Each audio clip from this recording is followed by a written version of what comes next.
Osborne version of Oliver Twist, Chapter 1, Nobody's Baby.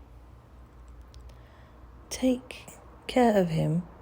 The young mother's whisper was as soft as the swirling snow outside, her face as white as the sheet that covered her. Feebly, she touched her newborn son, breathed a last sigh, and closed her eyes. "She's dead," announced Mrs Mann, the midwife. "What a nuisance. I'll have to get Mr Bumble." Mr Bumble was in charge of the workhouse, a cold, grim place for the homeless without a spark of comfort or a crumb of nourishing food. He didn't care if the inmates starved, as long as his own tummy felt warm and full 3 times a day. Quickly, Mrs Mann unclasped a gold locket from the dead woman's neck and put it around her own. Opening it, she read the name Agnes engraved inside. "Another orphan brat," raged Mr Bumble when he saw the baby. "Who is he anyway?" "Who knows?" said Mrs Mann yawned. "Who knows?" Mrs Mann yawned. "His mother walked in yesterday off the street. She must have walked some distance. Her shoes were worn out. Good-looking girl, too." "He must have a name," Mr Bumble thought hard. "Well, I name all orphans alphabetically, and the last one was Smith, so he can be Twist. Oliver Twist." "Oh, Mr Bumble, you are clever," smiled Mrs Mann, fluttering her eyelashes at him. She wrapped Oliver in a scrap of cloth yellowed with age.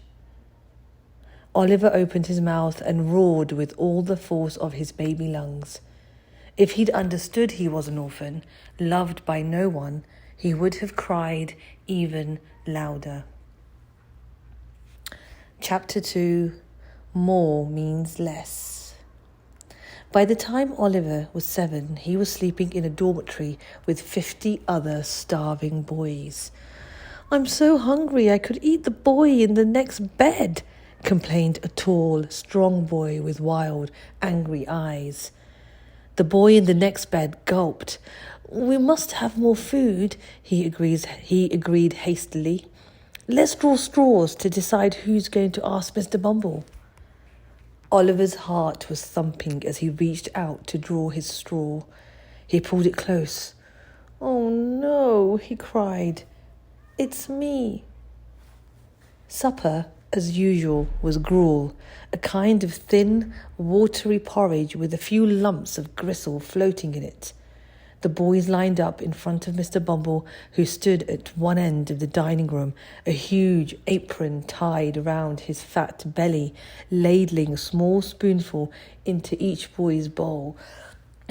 They returned to their tables to eat their food, packed on benches as tight as sardines, though not so plump.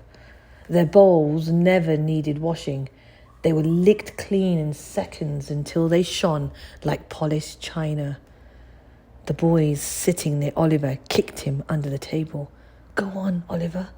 Ask now." Shivering with fear, Oliver walked the length of the room. He clutched his bowl so tightly his knuckles gleamed white. A terrible silence descended, pierced by Oliver's slow, echoing footsteps on the stone floor.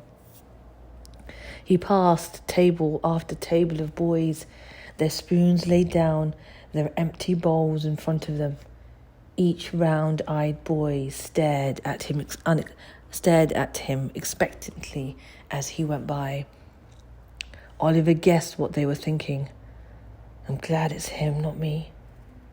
At last he reached Mr Bumble, who looked down his nose at Oliver as though he were an insect he wanted to squash. Oliver forced himself to speak. "Please, sir, I want some more," he whispered. "What?" shouted Mr Bumble. "Please, sir, I want some more." Mr Bumble swelled like an evil giant. His eyes bulged with fury and his face went purple. "More? How dare you, wicked boy!"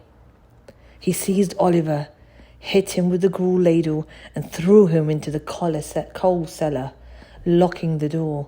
Your punishment starts here, he bellowed. Oliver heard him stump up the steps, muttering as he went, "No one's ever asked for more before. Mark my words, he'll be a criminal when he grows up. That boy will hang." In the dark, sooty cellar, cobwebs stroked Oliver's face like creepy fingers, and rats scratched the walls. He crouched in a corner, pressing himself close to the wall. Its hard, cold surface felt almost protective in the lonely gloom. He stayed awake all night, dreading what would happen to him next.